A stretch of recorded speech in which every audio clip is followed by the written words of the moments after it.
Okay, so for activity 3.2, this is all about observing differences among learners with disabilities, giftedness, and talents. So our task here is to create or write also an observation report by following the guidelines stated on the book. So here is my observation report. So for the children in the SPED Center,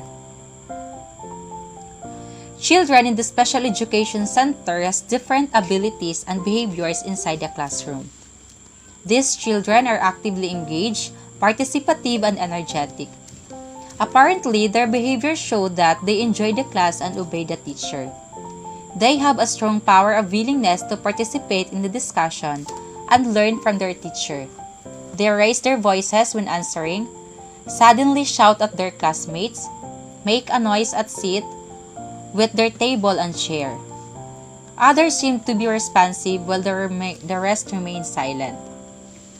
The teacher demonstrates the task, gives specific and clear instructions. The teacher will then supervise and check their works. Some children can easily pass their activity while the rest are not. The rest need more time to accomplish the task.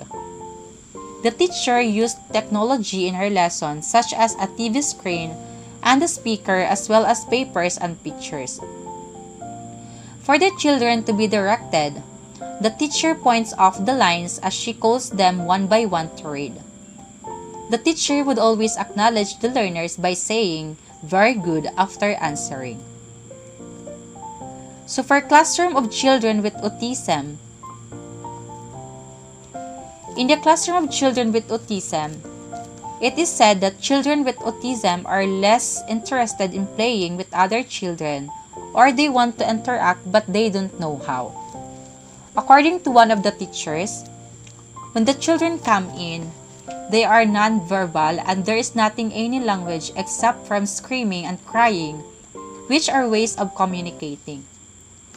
Children with autism want to be alone and play with themselves. The only way that they would express themselves is through screaming and crying, no functional communication. Since children with autism have different behaviors and ways of learning, the instruction is consistent, intensive, and systematic, which serves as a gateway to independent learning. The teachers incorporate interactive games in the classroom and use papers, books, iPad, and toys, and even smartboard in teaching. Children with autism are not socially interactive, but rather focus on exploring objects than people. They need special assistance. They have inevitable behaviors such as tantrums, oppositionality, and hiding when frustrated. So to help them out, the video suggested modeling, prompting, coaching, and scaffolding to strengthen their social, language, and emotional development. So there are 3 coaching methods done by the teachers to support school children readiness. So first is language coaching, where teachers and parents should use focused attention, imitation, gestures, and descriptive co-meaning to narrate children's actions and behavior. The adult narrates the action for the child to imitate the behavior and improve language development, as well as to have a strong emotional bond. Second is social coaching.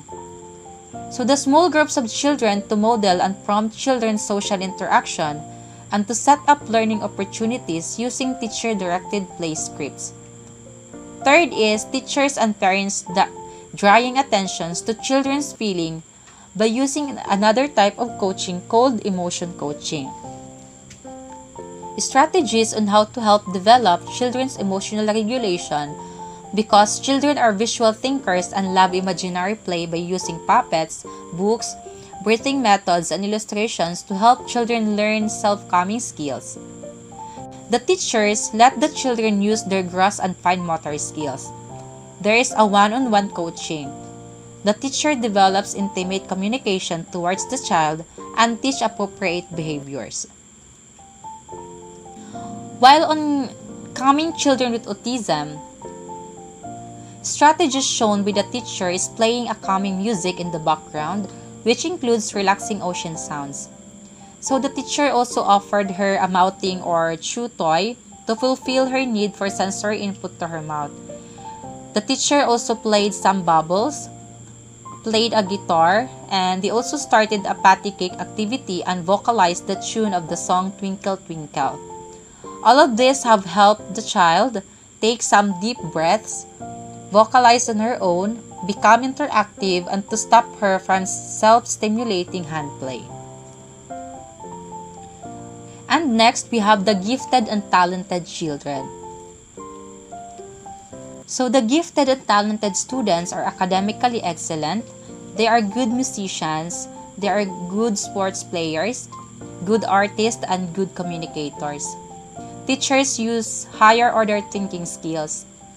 They are given a task that matches their level of understanding and capabilities. Gifted and talented students can easily accomplish the task with less supervision and instructions compared to other children. They have more observable good behaviors compared to the children with autism or special needs. Mostly, they perform well in school without putting too much burden or challenge on the teachers. That would be all for my observation. Thank you for listening.